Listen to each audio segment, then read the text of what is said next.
이사야서 7장 10절에서 14절 우리 한 목소리로 읽도록 하겠습니다. 여호와께서 또 아하스에게 말씀하여 이르시되 너는 내 하나님 여호와께 한 징조를 구하되 깊은 데에서든지 높은 데에서든지 구하라 하시니 아하스가 이르되 나는 구하지 아니하겠나이다. 나는 여호와를 시험하지 아니하겠나이다 한지라. 이사야가 이르되 다윗의 집이여 원하건대 들을지어다. 너희가 사람을 괴롭히고서 그것을 작은 일로 여겨 또 나의 하나님을 괴롭히려 하느냐? 그러므로 주께서 친히 징조를 너희에게 주실 것이라. 보라, 처녀가 잉태하여 아들을 낳을 것이요 그의 이름을 임마누엘이라 하리라. 아멘. 오늘 징조를 구하라라는 제목으로 이사야서 7장 10절로부터 14절 말씀을 우리가 받을 때 우리가 이 땅에서의 삶에서 하나님과의 그 깊은 교제를 통하여 우리의 삶이 날마다 더욱 풍성해지길 주님의 이름으로 축원합니다. 오늘 본문은 이제 마태복음에서도 인용된 그 유명한 처녀가 잉태하여 아들을 낳을 것이요 그의 이름은 임마누엘이라 하리라라는 구절이 포함된 장면이에요. 원래 제가 이제 본문을 16절까지로 하려고 했었어요. 근데 이제 그 부분까지 다 보기 어려울 것 같고 이 아침에 13절까지 주로 보고 14절 거의 살짝 보고 그 이유는 이제 내일 보려고 해서 딱 이 강대상에 올랐을 때 또 아침에 이 자막을 칠 때 이제 14절로 이제 줄인 것입니다. 우리 이제 어제 아침에 이사야서 7장 1절로부터 9절까지를 보았어요. 거기서 이제 하나님께서 이제 선지자 이사야를 통해서 유다 왕 아하스에게 자 이제 남유다가 북이스라엘과 아람 연합군의 그 침략을 당할 것인데 그럼에도 불구하고 남유다가 보존될 것이다라는 예언을 이제 이사야에게 하는 그 내용을 보았어요. 근데 아하스 왕이 그 이사야의 말을 듣고 믿었을까요? 아하스 왕은 믿음이 없는 사람이잖아요. 어저께 말씀드린 것처럼 남유다 왕 중에서 정말 손꼽히라면 둘째가라 할 정도로 악한 왕이었다고 이제 말씀을 드렸죠. 그러자 아하스 왕이 믿지 않자 이제 10절 11절 이제 하나님은 아하스에게 너는 네 하나님 여호와께 징조를 구하라라고 하시는 거예요. 그래서 12절 아하스 왕은 하나님의 말씀을 거절하면서 징조를 구하지 않겠다라고 하면서 나는 여호와를 시험하지 아니하겠나이다라고 이제 마치 자신이 매우 믿음이 있는 것처럼 또 이야기를 하는 것입니다. 성도는 좀 갸웃하지 않으세요? 이제 말을 한 지금 이 대화에서 하나님과 아하스 왕과의 대화에서 하나님 물론 이제 이사야를 통해서 이야기를 하신 거지만 이 말을 한 주체를 가지고 누가 이야기를 했는가라는 걸 가지고 단지 하나님께 징조를 구하라라는 말과 하나님을 시험하지 아니하겠다 주어를 다 빼고 여기 하나님께 징조를 구하라 하나님을 시험하지 아니하겠다라는 말 자체만을 두고 보면 어느 쪽이 좀 믿음이 좋아 보이는 말로 느껴지나요? 자, 신명기에서 분명히 하나님께서 너희의 하나님 여호와를 시험하지 말라라고 말씀하신 적이 있다고요. 또 예수께서 계속해서 표적을 구하는 유대인들을 향해 악한 세대가 표적을 구한다라고 말씀하시면서 사실 표적을 구하는 유대인들을 책망하셨단 말이에요. 그래서 우리에게는 하나님께 징조를 구하라는 말보다 하나님을 시험하지 아니하겠다는 말이 더 믿음이 좋은 말처럼 들리기도 한다는 것이죠. 그 말을 한 그 주체를 다 빼고 말 자체만으로만 두고 보면 근데 과연 정말 그럴까라는 것입니다. 분명히 지금 하나님께서 아하스 왕에게 너는 네 하나님께 징조를 구하라라고 하셨다고요. 그리고 이 하나님의 이 말씀에 대하여 징조를 구하지 않겠다고 하면서 아하스는 그 이유를 하나님을 시험하지 아니하겠다라고 했다고요. 그 대답, 아하스의 대답에 대하여 13절에서 선지자 이사야는 그 아하스 왕을 비롯한 다윗의 집, 즉 유다 백성을 향하여 야 너희는 사람을 괴롭히는 것도 모자라서 이제 하나님까지 괴롭히려고 하느냐라며 지금 책망하고 있다고요. 즉 하나님을 시험하지 아니하겠다라면서 징조를 구하지 않는 그 아하스 왕과 남유다 백성들을 책망하고 있다고요. 징조를 구하라는 것이에요. 성도 여러분, 하나님께서 다윗의 집, 그리고 다윗의 집으로 대표하는, 다윗의 집을 대표하는, 즉 그 왕이잖아요. 그 왕을 대표하는 거죠. 이 다윗의 집을 대표하는 아하스 왕에게 하나님께서 원하시는 것이 무엇일까요? 하나님께 패역한 유다 백성과 그 왕 아하스에게 하나님께서 원하시는 건 정말 무엇이었을까요? 징조를 구하라는 게 정말 무슨 의미일까요? 하나님께서 오늘날 하나님의 백성에게 정말 원하시는 것이 무엇일까요? 2700년 전이나 지금이나 원하시는 게 무엇일까요? 오늘 징조로 번역된 히브리어는 이제 오트라는 단어인데, 이제 영어로는 이게 사인으로 번역되고 있습니다. 즉 사인, 표적이라는 뜻을 갖고 있다는 것이에요. 이 표적하면 우리 이제 바로 이제 떠오르죠. 예수님의 표적이 떠오르는 것이에요. 이제 최근 이제 산지 주일 예배에서 그 강해 설교가 끝났잖아요. 요한복음.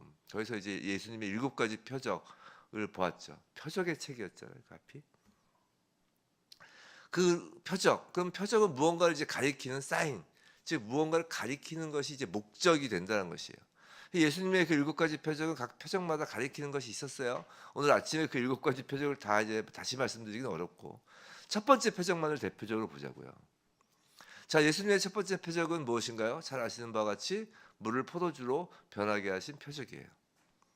자, 그러니까 물이 포도주로 변한 그 자체가 중요한 게 아니라, 우와 신기하다 이게 중요한 게 아니라, 그게 무엇을 보여주는 사인이었냐는 것이죠. 뭐 여러 가지 길게 주일날 이제 주일 설교에서 말씀을 드렸지만, 오늘은 이제 길게 설명드릴 수 없고, 그 포도주가 어디에 들어갔는가? 혼인잔치에 들어갔잖아요. 그때 뭐라고 말씀을 드렸어요? 이제 세상의 잔치는 포도주가 떨어져 이제 끝나는 것이고, 이제 물이 변한 포도주가 들어가면서 그 세상의 잔치가 끝난 그 자리에 하늘의 잔치가 벌어지고 있다라는 것을 말씀을 드렸죠. 즉 하나님 나라를 표적하는 거라고 했어요. 물이 포도주로 바뀌는 것. 물론 개인적으로 뭐 이렇게 거듭남을 표적하는 거이기도 하지만, 하나님 나라 시각에서는 그것이 천국 잔치의 표적이라고 했습니다. 마치 탕자가 돌아왔을 때 아버지가 뭐라 하죠? 잔치를 벌인 것에서도 잘 보여주죠. 그런 것처럼 하나님 나라는 잔치를 벌이는 곳이에요. 제가 이 말씀을 드리는 건 하나님 나라는 잔치를 벌이는 곳이다라는 말씀을 드리고 싶어서 말씀을 드리는 거예요. 무슨 잔치일까? 자, 아버지가 잃어버린 아들과 함께 벌이는 잔치죠. 또 아가서에서 우리가 직접 보았듯이 신랑이 신부를 맞이하는 혼인잔치입니다. 하나님께서 창조하신 세상에서 죄로 인하여 끊어진 하나님과의 사귐이 다시 시작되는 잔치라고요. 하나님께서 원하시는 것은 잔치예요. 그래서 우리가 주일 예배는 사실 기쁘게 드리는 게 맞아요. 우리의 감정에 따라 드리는 게 아니라, 만약에 하나님의 감정으로 주일 예배를 드린다고 생각을 해보세요. 하나님의 자녀들이 막 다 모여서 이렇게 같이 예배를 드리는 건, 제가 예전에 한번 그런 표현을 했는데, 아버지 환갑잔치 때 자녀들이 이렇게 모이는 거하고 비슷한 거예요. 아버지 환갑잔치 다 모여놓고 아버지는 이제 흐뭇하게 기분 좋은데, 자녀들은 와가지고 그냥 울면서 그냥 뭐 우울해하고 뭐 그냥 자기 감정이 있으면, 아버지가 그러시죠. 그냥 관두자 잔치. 예배는 잔치잖아요. 천국 잔치가 이 땅에서 보여지는 것이니까. 하나님 원하시는 건 자녀들과 기쁘게 사귀는 것이에요. 잔치를 하는 것이라고요. 그래서 하나님은 하나님과의 그 깊은 사귐에 하나님의 백성들을 이제 초청하시는 거예요. 우리의 믿음은 사실 그 하나님의 초청에 대한 반응이라고요. 자, 믿음은 들음에서 난다는 말씀을 아실 거예요. 자, 이게 무슨 말이냐면, 하나님은 먼저 당신을 계시하세요. 자, 그 사귐, 그 잔치를 위하여 순서가 있는데, 하나님이 하시는 그 메커니즘이 있어요. 하나님이 일하시는 방법이 있는데, 자녀들이 먼저 하나님을 알아가지고 와서 잔치를 벌여주지 않아요. 하나님은 손수 잔치를 벌이시는 거예요. 어떻게 해요? 먼저 하나님을 보여주세요. 계시하신다는 것이죠. 성경이 이제 계시잖아요. 하나님 먼저 당신을 계시하십니다. 그러면은 그 계시를 받은 자들 중에 하나님의 자녀들은 반응을 해요. 아버지가 불렀잖아요. 그 계시에 대한 반응이 믿음이라고요. 그래서 믿음도 선물이요 은혜라는 것이에요. 하나님의 계시로부터 시작된 거거든요. 믿음이. 하나님은 하나님께서 택하신 정해놓으신 역사의 주관자시니까 이 역사적 그 특별한 시공간, 그러니까 성도 여러분 각각의 뭐 인생은 80이요 뭐 100이요 뭐 얼마인지 모르지만 하나님께서 2000 몇 년 몇 년에 그 역사의 그 시간 속에서, 그리고 그 뭐 대한민국은 대한민국, 저 미국은 미국, 어떤 그 공간 속에서, 즉 하나님께서 정하신 특별한 시 공간에서 하나님께서 예정하신 특별한 사람에게 하나님께서 하나님의 말씀이라는 특별한 계시를 주시고, 그 계시를 받은 자가 하나님의 계시에 믿음으로 반응함으로 이제 하나님과 믿음을 갖는 자의 사귐이 시작되는 거예요. 사귐은 거기서 시작되는 것입니다. 하나님은 그 사귐을 원하시는 거예요. 그 사귐의 절정이 뭐예요? 잔치잖아요. 그런데 지금 아하스 왕과 남유다의 상황이 어떠하냔 말이에요. 이사야를 통하여 하나님의 말씀을 들었음에도 전혀 믿음이란 반응을 보이지 못하고 있는 것이에요. 사귐이 완전히 깨어져 버린 상태에 있는 남유다라고요. 아하스 왕이라고요. 하나님께서 아하스에게 징조를 구하라는 말씀은 겉으로 보기에는 하나님을 시험하라라는 것처럼 보이지만 사실은 하나님을 시험하는 것이 아니라 지금 아하스의 믿음을 시험하는 것과 같은 거라고요. 하나님께 징조를 구하라고 하면서 아하스 왕이 하나님과의 그 사귐의 자리에 나가려는 정말 그 의사가 있는지, 그조차 있는지 여부를 알아보시는 거라고요. 신명기에서 하나님을 시험하지 말라라고 하신 말씀이나 예수께서 유대인들이 표적만을 구하는 것을 책망하신 그것은 그들이 하나님의 능력을 의심하면서 그를 시험하는, 그 능력을 의심하는 불신앙적인 행위를 금지하신 거예요. 근데 지금 아하스는 하나님의 능력을 시험하는 것은 고사하고 아하스의 머릿속에는 하나님이 전혀 없는 거라고요. 하나님의 능력을 시험하는 것조차 생각할 수 없을 정도로 하나님으로부터 완전히 떠나 있는 거라고요. 아하스의 머릿속에는 그 동맹국, 그 아람과 북이스라엘의 그 공격에 대하여 그 문제를 앞에 두고 온통 아수르 제국과 내가 동맹을 맺어서 그 눈앞에 직면한 문제를 해결할 것, 그것으로만 가득 차 있었던 것이에요. 왜냐하면 평소 아하스가 하나님을 믿지 않았기 때문에 그렇죠. 성전을 엉망으로 만들었거든요. 막 우상이랑 산당이랑 산당은 온갖 산당은 다 지어놓고, 말씀드렸잖아요. 자기 아들을 불에 던지는 제사까지 드렸던 사람이라고요. 아하스 왕에게는 하나님이 전혀 머릿속에 없는 것입니다. 그런데 그럼에도 불구하고 그런 아하스에게 지금 하나님께서 징조를 구하라는 거예요. 하나님은 포기하지 않으셨다는 것이에요. 남유다를, 아하스조차도, 그런 아하스조차도 하나님과의 사귐의 자리에 나오라고 초청하시는 겁니다. 사랑하는 성도 여러분, 하나님의 능력을 의심하면서 하나님을 시험하기 위해 징조를 구한다면 그건 분명히 잘못된 것이에요. 신명기 말씀이 맞다고요. 하나님의 능력을 하나님이 해줄 수 있어요? 해줄 수 있으면 해줘 보세요. 내가 정말 원하는데 왜 안 해주세요? 그래서 하나님을 그렇게 능욕하는, 하나님의 능력을 의심하면서 하나님을 능욕하는 그 시험하는 건 안 되죠. 그건 절대 하면 안 되죠. 하지만 혹시 우리가 세상 속에서 하나님과의 사귐이 전혀 경험되고 있지 않다면, 예배를 드리는 것도 형식적으로 되고 있다면, 말씀과 기도도 그저 의무감으로 하거나 아니면 안 하면 찜찜해서 하는 것이 되었다면, 아니 그조차도 안 한다면, 정말 우리 일상 속에서 하나님과의 사귐으로 인한 기쁨이 정말 사라졌다면,